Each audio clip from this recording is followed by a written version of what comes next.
Now that you understand how the genetic code is expressed as protein and physical features, let's talk about mutations again.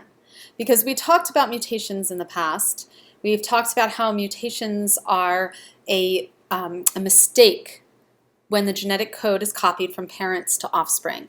So the offspring inherit a slightly altered version of the code, and that can change their physical features. That's fine to understand in a general sense, but to really know what that means or to understand the implications of a mutation, you have to understand how DNA is read and expressed physically.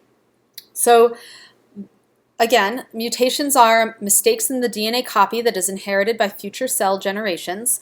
Now, by cell generations, I could be talking about parent bacterial cell to daughter bacterial cells. That's a future cell generation. Or I could be talking about your egg or your sperm cells. That's future cells. But I could also be talking about new skin cells. Your stem cells that produce skin cells, those stem cells could experience a mutation. Maybe the DNA was damaged because of UV light. And one of your stem cells that produces skin, it acquired a mutation because of this. All the daughter cells from that one stem cell are going to have that mutation as well. Okay, so I really want to be clear that we're talking about future cell generations. Now, for single-celled organisms like bacteria, that always just means the next generation because they're all single-celled. But for you, as a multicellular creature, it's the next generation if you're talking about sperm and egg. That's like your daughters and your sons. That's the next generation. But you could also just be talking about future cell generations within your own body because you're replacing cells all the time. So your stem cells are producing new daughter cells that you're using in your body, and this is how people can acquire things like cancer in their lifetime that's not inherited, because as your cells replicate to make more of you and to upkeep your body, to replace damaged and dying cells, those cells within your body are making new cells, and the new cells that get added to your body, that's a future cell generation. It's not a future human generation, it's a future cell generation within your body. So we're really specifically talking about cell generations here.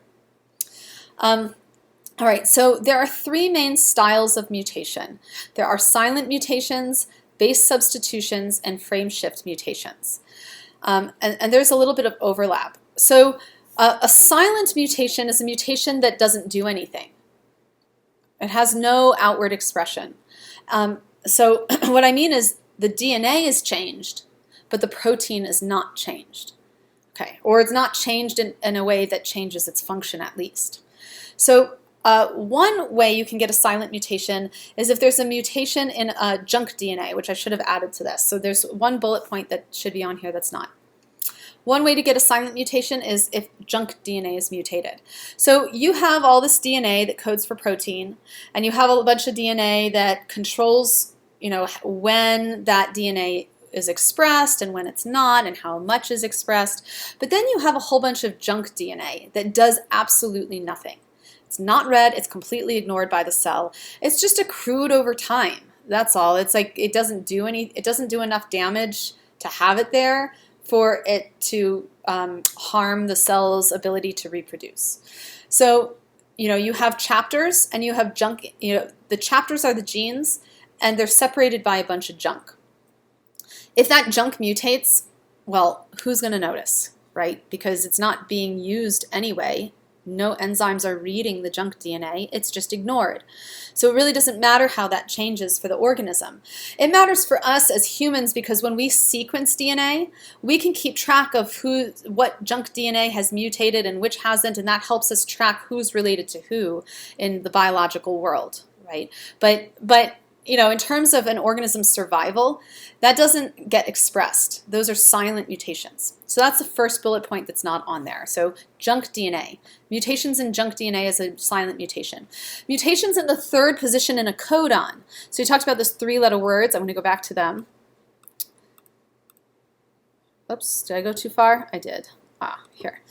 All right, codon chart. So you may have noticed when we were doing the translation video that this third position, the third letter in each codon, often doesn't matter. CCU, CCC, CCA, CCG. CC anything codes for proline. CUU, CUC, CUA, CUG. They all code for leucine. CU anything codes for leucine. So if you had a mutation in the DNA that caused this RNA codon to change from a U to a C, still leucine, protein didn't change. The genetic code changed, and we can track that through DNA sequencing. We can watch those mutations change over time, and again, that helps us track who's most related to who. So that's really good for like phylogenetic trees, family trees of organisms, and things like that. We can see who inherited which mutations, but they don't affect survival because the protein stays exactly the same. This amino acid, CUU, was changed to CUC, and you still got leucine. CCC changed to CCG in this codon, still proline. The amino acid that was placed in this protein didn't change at all, and so the protein structure is exactly the same, even though the genetic code has slightly changed. That's why it's a silent mutation. It's a mutation you can see when you sequence the DNA, but it had no effect on the organism at all. So that's the second kind of silent mutation. And the final kind, the third kind of silent mutation is if a mutation happens in a non-vital part of an enzyme. So let's say there was a mutation that did change the protein code, but it didn't change the active site of the enzyme. It changed some non-functional part that wasn't really important. That could probably be called, that is really, it really depends, because for a lot of enzymes, even if their structure has changed slightly, there might be slightly different kinetics to how they behave and things like that. But maybe it's not enough to really notice, in which case it might still be classified as a silent mutation. So non-vital parts of an enzyme or protein, if they're changed a little bit, they might be considered a silent mutation because they don't change the organism's lifestyle, they don't change its ability to survive, its likelihood of survival or reproduction. So those would be called silent mutations. Okay, so let's talk about base substitutions. Base substitutions are a kind of mutation where one nitrogenous base is traded for another. So in the DNA code, a T changes to an A, or a G is copied as a C instead of a G. So like when the nucleic acid is copied the wrong way to a different amino acid. Now, there are three different ways this can turn out for the organism. One is as a silent mutation. One is as a missense mutation, one is a nonsense mutation. So we covered the silent mutation version of this already, right? Because here. So a base substitution, that would be like, okay, so here's the RNA code, CUG. So let's say you had a mutation in the DNA code that changed the RNA CUG to CUA. There's only one nucleic acid changing, and it's a substitution. You've changed this G into an A. So you've traded the G for an A. That's a base substitution. Base means nitrogenous base. Substitution, you substitute one letter for another. Okay? So if it's this third position in the codon, it could be a silent mutation like we discussed. It's still leucine, nothing has changed, the code is different. So if you want me to, just real quick, for the DNA code, right, the DNA code for this, the complementary code, is going to be, okay, C's in RNA match to G's in DNA, U's in RNA match to A's, so it's GAC. G's in RNA to C's in DNA. So GAC. So if the GAC changed to a GAT or even a GAG, it doesn't really matter. If that third position in the codon changes in the DNA, it's not going to change. It's going to change the RNA codon from G to A, but it's not going to change the amino acid that's placed there, so it's silent. So that's a base substitution when one nitrogenous base gets traded for another. Could be silent, or it could be, or a base substitution could result in a missense mutation. A missense outcome, a missense mutation, is when the base substitution causes one amino acid to change into another. So let's say it's not the third position in the codon that mutated. Let's say it's the second position in the codon. Let's say CUA changed to CCA. There's still only one nitrogenous base that's changed. We've traded the U for the C, but now it's affected the protein. Now, the original code was for leucine.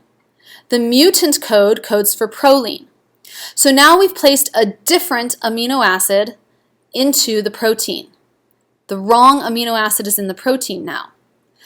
That is called a missense mutation. Missense mutation, when the mutation causes one amino acid to change to another. This might not be a silent mutation because remember we talked about how the three-dimensional shape of a protein determines its function. The shape depends upon the sequence of amino acids because these amino acids have chemical properties that are all different, and their chemical properties determines how the amino acid chain folds upon itself. Positive is attracted to negative. Polar is attracted to water and other polar. Non-polar is hydrophobic and clusters inward, right? So if you have a positively charged amino acid that changes to a negatively charged amino acid, that can really change the protein because two amino acids that were once attracted to each other and stuck together are now repelling each other. That's going to change maybe a larger portion of the structure of the protein. So now the protein is going to behave differently. It's going to be dysfunctional. It'll have a slightly different function. Maybe it'll give antibiotic resistance. Who knows? But it's going to have the protein is going to be a changed shape, which is going to give it a changed function. Okay. The final outcome, possible outcome of a base substitution, is a nonsense mutation. A nonsense mutation is where the a codon that codes for an amino acid changes to a stop codon. So when the ribosome is reading the RNA, there's a start codon that tells the ribosome where to start building the protein, and there's a stop codon that tells the ribosome where to release. So let's say you have a codon that's UAC. That's tyrosine. So the protein code was like UCC, serine, UAC, tyrosine, and then it goes on and on and on, and the protein is supposed to keep getting built. Now let's say that there was a mutation. So the UAC changes to a UAA. Still a base substitution because you're trading the nitrogenous base cytosine for the nitrogenous base adenine. So it's a base substitution. But here, it's not a silent mutation, and it's not a missense mutation because you're not trading tyrosine for a different amino acid, you're truncating the protein. Tyrosine, it was supposed to be tyrosine and then, some other amino acid, the chain was supposed to keep going. You change tyrosine to a stop codon. The ribosome releases. It stops reading the messenger RNA and it releases and the protein is truncated. It stops being translated before it was supposed to. This is a huge mutation because the protein just is cut short.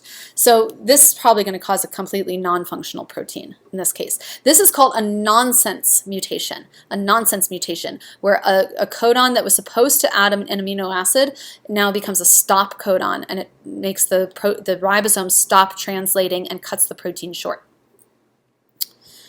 All right, so those were base substitutions. Okay, frameshift mutations. Frameshift mutations are where you have extra nucleic acids inserted into the middle of the gene or deleted from the gene. So you're not trading nitrogenous bases one for another. It's not a one-to-one trade. Some extras are being added or they're being deleted. And this causes a frameshift because if you look at this code here, what if I were to add a nitrogenous base between this U and this G? Well, it would be a frame shift because you can think of, okay, these circles represent frames, and each frame is around a codon. So you have these three-letter words. Okay, let's say I added an extra G here. So it was AUG, that's the same, but this G now gets pushed into a new frame. So you have to change all the frames. So if there was an extra G here, you'd have AUG stopping here for the G that was new, that was added. This G now gets grouped with this C and this U, because remember it's only three-letter words. So now this is a whole new codon. It's not CUA anymore, it's GCU. This A gets bumped into the next frame, AGG now. This U gets added to this, so this frame. So all the letters have been shifted one. So you have a frame shift. The frames are now different.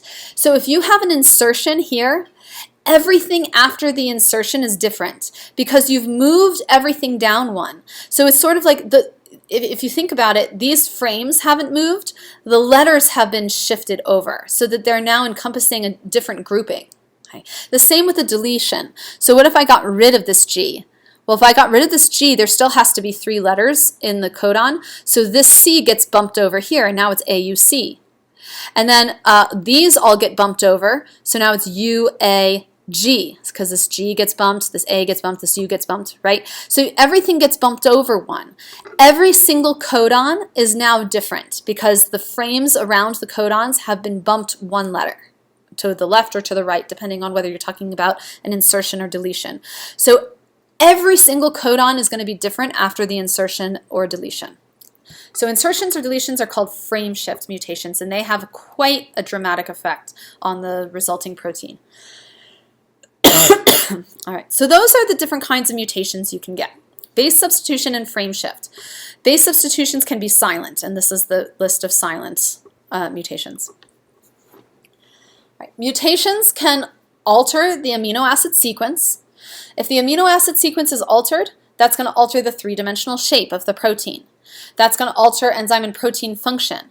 Usually that's going to be detrimental, right? Because you have this enzyme that's been working since, I don't know, beginning of time, not the beginning of time, right? But like this enzyme or this protein is doing just what it was supposed to do. It's been working fine for generation upon generation upon generation, hundreds, well, probably thousands, millions even of years. This enzyme has been working just fine, just the way it is. And then it experiences a random change. Well, you just throw a random change into something that's working just fine, it's usually going to be a bad change, right? So how do we ever get mutations that are useful? How does that ever happen? Well, let's look at the math, especially when it comes to bacteria. Okay? It just has to do with a matter of time, right? It's sort of like the monkeys at typewriters. You leave them writing for eternity. Every combination of randomness, every combination of letters possible will come out of them if you let them type for eternity. Just random words, which means that eventually you have to get Shakespeare's work out of it, just because you have to, if you're going to get every combination of letters, that's going to be one of those, that's going to be a combination of letters. So now it's not quite as unlikely as that though, right? Because you don't have to have it's not like you have a mutation doesn't have to make a whole enzyme from scratch.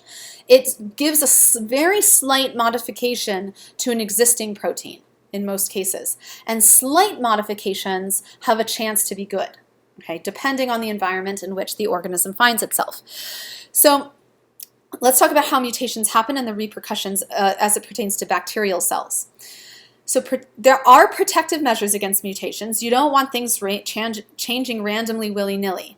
So DNA polymerase is the enzyme that reads the parent DNA and copies it to daughter DNA so that the parent cell can give DNA instructions to the daughter cells, because every new cell has to inherit its genetic instructions from its parent. So DNA polymerase reads the parent DNA and creates the DNA for the daughter cells. It has proofreading capabilities, which means it can check its work and correct it. So because DNA polymerase can proofread its own work and correct its own work, it cuts out incorrect nitrogenous bases and replaces them with the correct ones. So it goes back and checks things. So because of this proofreading capability, there's a high fidelity of DNA replication. The mutation rate is 1 out of 1 billion nucleotides. That seems pretty near perfect, right? 1 mutation out of 1 billion nucleotides. So if you had 1 billion A's, G's, C's, and T's, only one of them is going to have a mistake. That is very near perfect, right? Now the average gene is about 1,000 base pairs, 10 to the third, about 1,000 base pairs long. That's an average length of nucleic acids for a gene, 1,000 letters long. Mutation rates, on average, are about 1 in a million genes. 1 in a million genes. Now, in a bacterial colony of 10 to the 7th cells. So this is a normal size for a bacterial colony. So this is a 10 followed by 7 zeros. Okay. In a bacterial colony of 10 to the 7th cells, there will be several mutants in every generation. And that has to do with the genome size of bacteria. So you have 1 in a million genes is mutated. So given how many genes are in one bacteria and how many bacteria are in an entire colony, you're going to have a few mutant bacteria every new generation. So bacteria are making, like let's say you're talking about Staphylococcus aureus that makes a new, it doubles, there's a new generation, there's a doubling in numbers every 30 minutes. That means every 30 minutes you're going to have a few mutants in that bacterial colony. Okay, so let's look at this a little more. Staphylococcus aureus, staph, that makes staph infection. Their populations double every 30 minutes. So one cell turns into 2 cells, doubles into 2 cells every 30 minutes. So let's say you start with one bacteria, one Staphylococcus aureus bacteria, and you let them grow for 30 hours. In 30 hours, you're going to have more than 1 billion of them in your colony. After 30 hours, that's the exponential growth rate. One bacteria divides into 2, 2 to 4, 4 to 8, every half hour. You give it 30 hours, you end up with more than 1 billion of them. And remember, each one of them has a genome with hundreds of genes, and each gene is about 1,000 nucleotides long. So even if you have only one mutation in 1 billion nucleotides, there are so many copies of this genome in this bacteria. There's so many nucleotides. Every single nitrogenous base, every single letter in that genome has mutated not once, but 30 times. You have had every possible mutation there could be 30 times for every single one. So I will post a link to this article which describes the math in more detail, because I'm just putting, the bullet points here to abbreviate it. But this article is a really nice, it just really lays out the math nice and tidy to show you how, this is how frequently you get a mutation on average. This is the average size of a genome. This is the genome size of a bacteria. This is how many genes are in a whole bacterial colony. This is how many nitrogenous bases are in a whole bacterial colony. Given the mutation rate, this is why you get so many mutants. There is no way to not have at least one positive mutation in there, right? Every possible mutation has happened 30 times in that colony. There's going to be some good mutations. Most of them are not good for the bacteria. Some of them are going to be good for the bacteria. The mutations that are bad for those bacteria, they're going to die off, not going to pass the mutation on. The mutations that benefit the bacteria in their particular environment, just as we discussed, those beneficial mutations are going to get passed on preferentially to the next generation. They're going to become more and more numerous. They're going to spread through the bacterial population. So, some mutations are good. For example, it's not that penicillin resistance isn't good for us, but it's not our mutation. It's in the bacterial genome.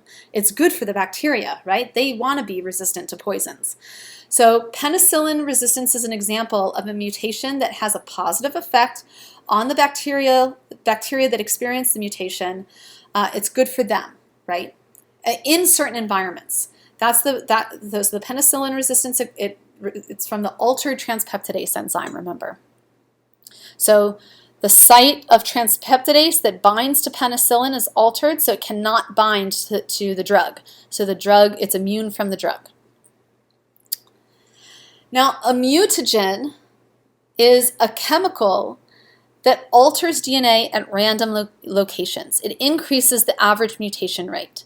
So mutations happen randomly. They're not selective. It's not like the bacteria, just like you. You can't say, oh, it would be really nice to have this mutation now, and then change the DNA, now I'm better, right? We can't do that. Neither can bacteria. They not only can they not change their DNA intentionally, they don't even have the consciousness to understand what mutations would be beneficial, right? Like as a human, we could say, I would prefer to be this way or that way. Bacteria, not only can they not change their DNA, they can't even have that thinking process. So it's not like they're willing their DNA to change.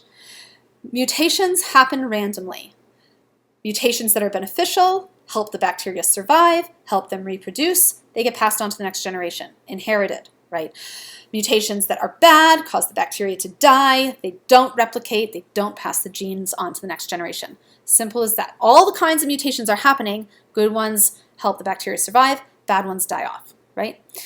Now, mutagens also don't target certain genes. Mutagens are chemicals or environmental stresses that increase the mutation rate. So I said the mutation rate was 1 in a billion nucleotides.